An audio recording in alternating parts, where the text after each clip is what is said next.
কলিয়াবৰৰ চুলুঙত বিয়লি ভাগত বহা শাক পাচলিৰ বজাৰখন স্থানান্তৰিত হ'ল বৰঘুলিলৈ। ৰাতিপুৱাৰ দৈনিক বজাৰখনো চুলুঙৰ পৰিৱৰ্তে বৰঘুলিতে বঢ়োৱাৰ সিদ্ধান্ত সাধাৰণ কৃষকৰ।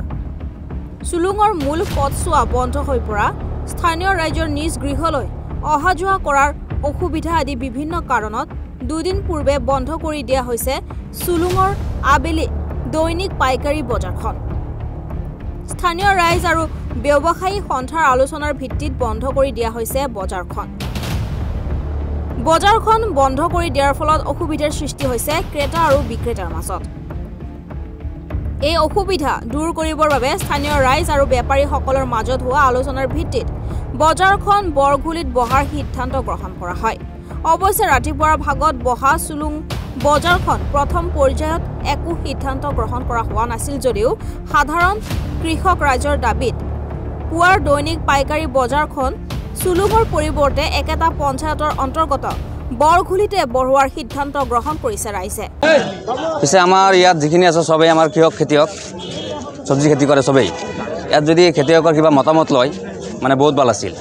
ইয়াত সবেই ইয়াত যিখিনি মানুহ আছে সবেই আমাৰ খেতি বাতি কৰে, চব্জি কৰে। আপোনালোকে যদি দয়া কৰি মানে তেখেতৰ পৰা কিবা এটা মন্তব্য লয় বা ভিজুৱেল এটা লয় যদি ভাল লাগিব। হয়, আজি আমাৰ বৰঘুলি বজাৰত আবেলিৰ যি বজাৰ কেঁচামাল পাইকাৰী বজাৰৰ আজি দ্বিতীয় দিন। ইতিমধ্যে আপোনালোকে শুনাই পাইছে যে চুলুং আপোনাৰ যি ব্যৱসায়ী সন্থা তথা স্থানীয় ৰাইজে বিশেষ অসুবিধাৰ কাৰণে বজাৰ বন্ধ কৰি দিছিলে। পাছত আমি বৰঘুলি বজাৰত আপোনাৰ আবেলি বজাৰৰ সিদ্ধান্ত লোৱা হৈছিলে আৰু সেই মৰ্মে যোৱাকালি আবেলি বজাৰ হৈছিলে, আজিও আবেলি বজাৰ হৈছে, আপোনালোকে দেখাই পাইছে।